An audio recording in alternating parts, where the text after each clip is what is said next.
Hello, everyone. This is Raddi, and welcome to another episode of Fruit Talk. This is the podcast style video that I do for you guys every Wednesday night at 9 o'clock Eastern. We talk a lot about fruits, a lot about vegetables, how to use that stuff in the kitchen, and how to grow it. Really, the weird, interesting fruits that you probably didn't even know existed. You didn't even know you could grow it. Let's get into it. So, in today's episode, we are going to be talking once again about figs, and something that's going on in my world of figs is that I am going to try this year. It's going to take a bit. It's going to take probably till next year, but we are going to attempt to colonize the Blastophaga, aka the fig wasp. There's a particular wasp, a very particular species of wasp that will pollinate certain types of figs. In fact, I don't pollinate all types of figs, but only some figs actually need pollination to ripen. There are some, such as the Smyrnas or the San Pedro types, which do exist, although not very common, because the common types, as funny as that, as weird as that sounds, there is a type called common, and the common figs do not require pollination from the Blastophaga, but they can benefit from it. So it will be nice to have the Blastophaga here, not just to pollinate potential Smyrna varieties or San Pedro varieties, because they just won't ripen. They will never be edible if I don't have that pollination. But also it can, in certain varieties, improve the quality, improve the flavor, and really, and in some cases, can dramatically change the fig, which is pretty interesting.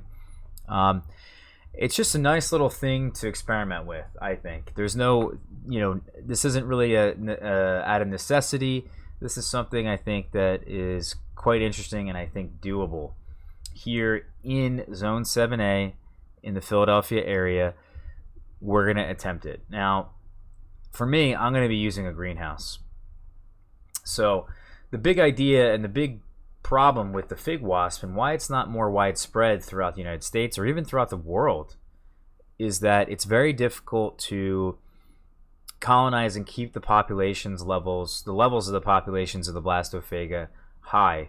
If you don't have a warm enough climate, or maybe even a particular type of climate, or you don't have fig trees all around you, then it can be very difficult, because these guys actually go inside the fig and live inside the fig for most of the wintertime.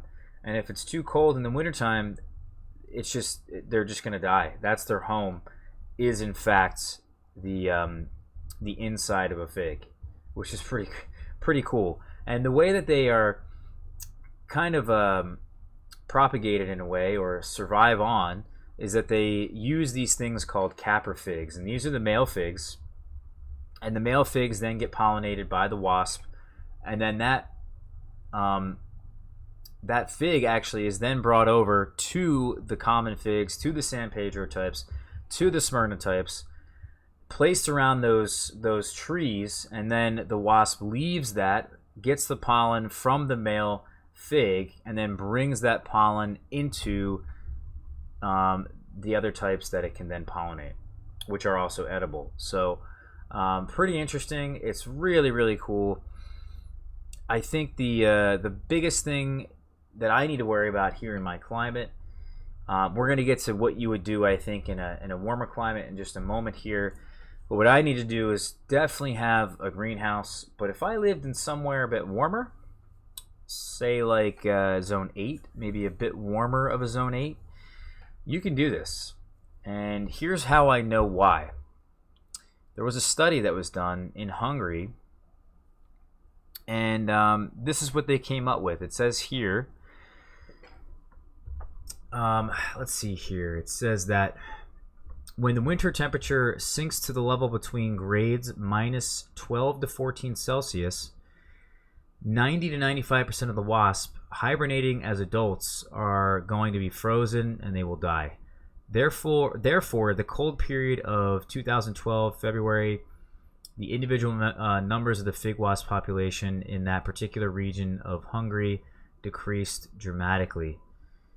During the following years, with mild winters, the wasp again massively proliferated on the basis of January observations made during the winter period of 2015-2016. Uncountable fig wasp adults are hibernating in the fruits remained on the trees with the help of the figures of the study shows the most important diagnostic features of the species and its habitat. So essentially, what you want to really do is stay above in the wintertime negative 12 degrees Celsius. That's really going to be the best number for you to potentially really be able to cultivate this long term and colonize this long term. That's only 10 degrees Fahrenheit. That's pretty insane to think that all I need is really 12 degrees Fahrenheit to be safe for the most part and have the colonies of wasps that are in my caprofigs overwintering every winter survive. That's insane. If you think about where in the United States it doesn't drop below 10 degrees Fahrenheit, that's a pretty wide landmass. That's a huge part of the United States.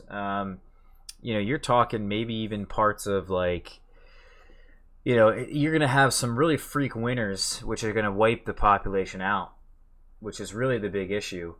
But if you can somehow protect the tree, have a number of trees in the area, we can talk about this. I think it's doable. I think it's doable for a lot of people in the United States that are in warmer zone 8s. So I do want to mention before we get into this, because this may not be the most clear thing here, is that there's different types of crops on the caprofigs. And the caprofigs, like I said, they're the male tree. And there's the Profici, which is in June. That's simulating kind of like a breva. That forms on last year's growth, last year's wood. It overwinters, and then it forms very early in the season. Then you have the Mamone, which is similar to the main crop, which forms on new growth. And then you have a second main crop, which forms again on new growth. And that's the crop that gets overwintered throughout the entirety of the winter. And every time the new crop forms on these male figs, the wasp leaves and then enters back again. And it just gets a continual cycle that until eventually we're in the Mamay in the wintertime, it gets woken up, and then they go into the Profici, and then the Profici is what normally, historically, is placed underneath the common or San Pedro type or Smyrna type figs to then pollinate them. And that's for the main crop. So the other thing I want to mention here is that, that's 90 to 95% at negative 12 to 14 degrees Celsius, aka about 10 degrees Fahrenheit. We're going to have better success the warmer it is, but I have seen evidence firsthand of not just this study that's been proving it, but I know people in other countries, particularly my buddy in Hungary who showed me this particular study. He was showing me the data on the city of Pécs, P-E-C-S, in Hungary, and that has caprofigs actually all over the city.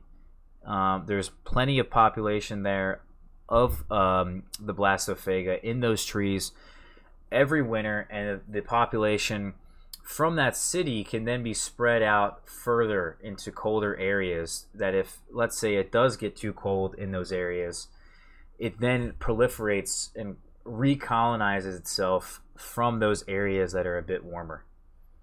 So really, really interesting that this is now there's a number to this, because I had thought you really had to be in a warm place to make this happen, but I think 10 degrees Fahrenheit really isn't too difficult to deal with. And if you had, let's say, 15 degrees Fahrenheit to be safe, negative 10 degrees Celsius, you're not asking for too much there. I think in the United States, that's not too difficult to achieve. So people in Arizona, there's a ton of people in Arizona. There's even people in California that don't have the fig wasp.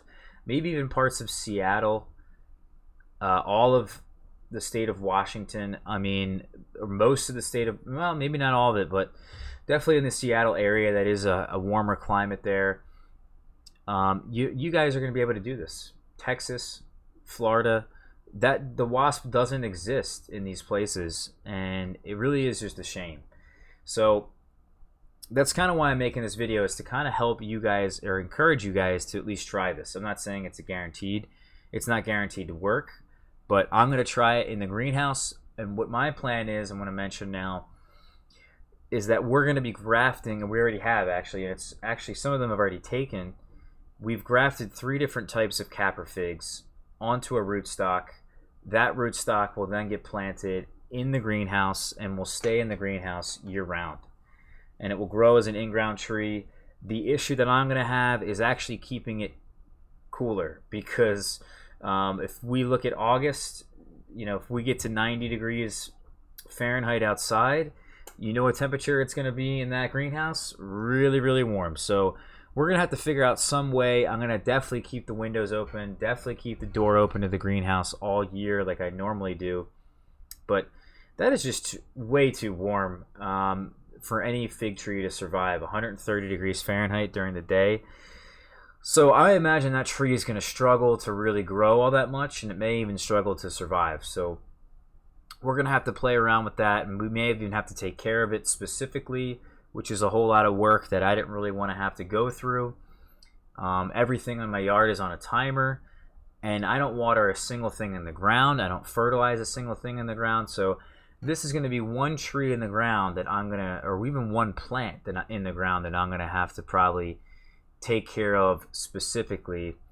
And we'll see how much effort I'm willing to put in, or how much effort it's even going to take. But that is the goal for right now. And of course, if the temperature in the greenhouse is kept above 20 degrees Fahrenheit all winter, I should have no issue keeping that fig population, that Blastophaga population, colonized.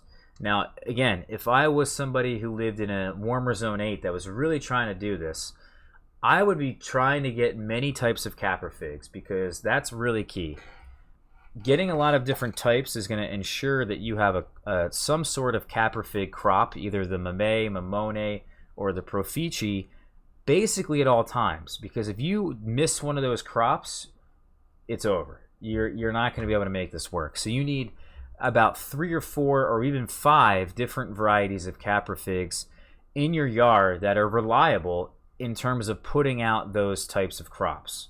Now, I have found about 2 or 3 here that I'm grafting myself, and that's why I have 3 different varieties on that particular rootstock. It has nothing to do with because I want to collect caprofigs or some caprofigs taste better than others. It's all because they put out different crops at different times in different amounts, and it's really good to cover your bases that way.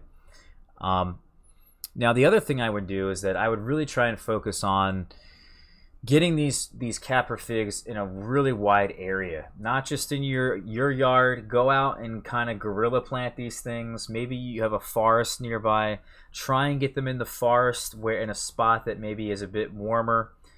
Look for places that you can really put these things in a really half-mile, even 5-mile radius, inevitably away from your property, so that these things can then come back year after year. And let's say you don't have the wasp one year because it gets decimated by too much cold, like it said in the study here. We get down to -12 to 14 degrees Celsius, and the population gets completely wiped out. So that way we can at least have other trees in the area that maybe have been a bit warm, like I said, like the city of Pex, how it's warm in that city microclimate, and the Blastophaga then travels further away, reintroducing and reproliferating that population in a much further radius away to eventually get back to the numbers it had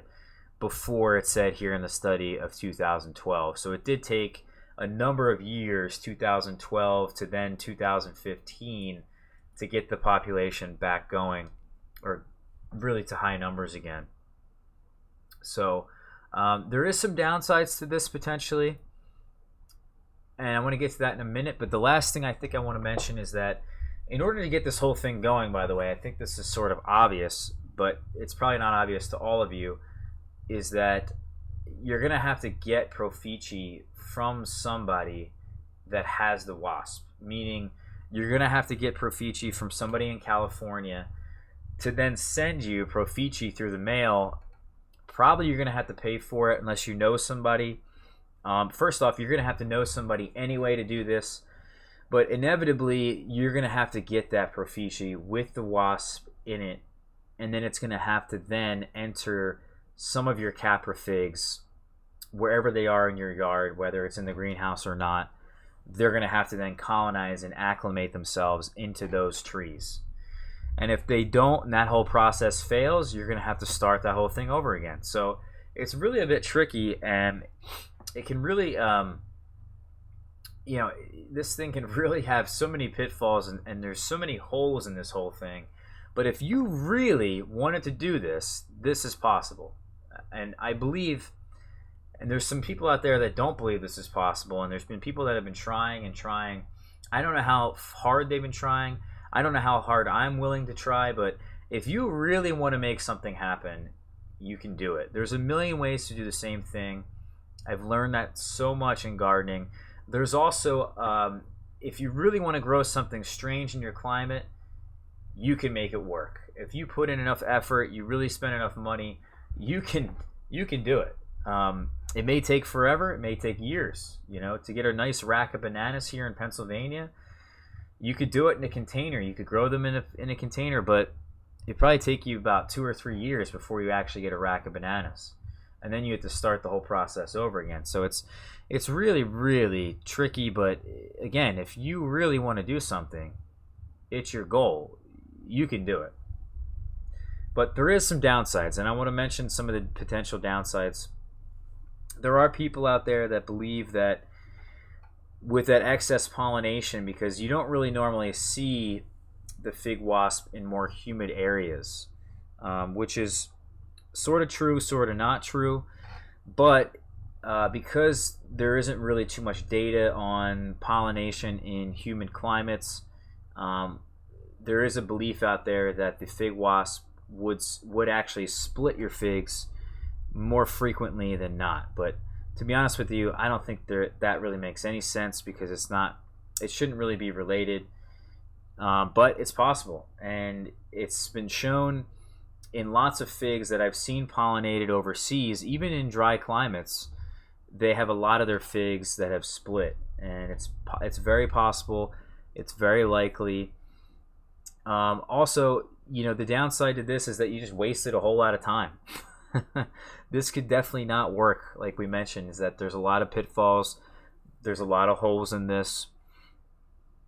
I also want to mention that you could end up in some other way creating some other problem.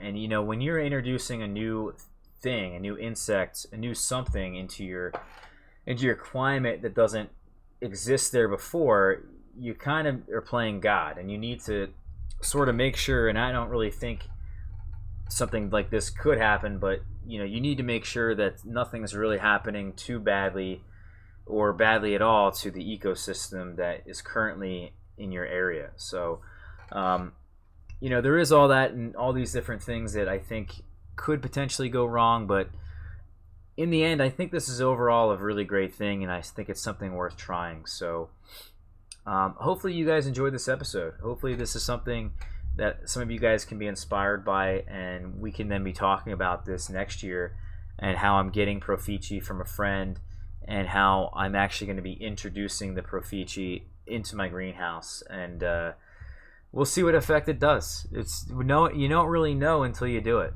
And I think that's the coolest part about this, and I think we should remain positive and have a good outlook on this whole thing. So, all right, guys, thank you so much again for watching this episode of Fruit Talk. This is a bit of a short one, but I think this is a weird and interesting topic. So, all right, guys, we'll talk to y'all soon. See you next week.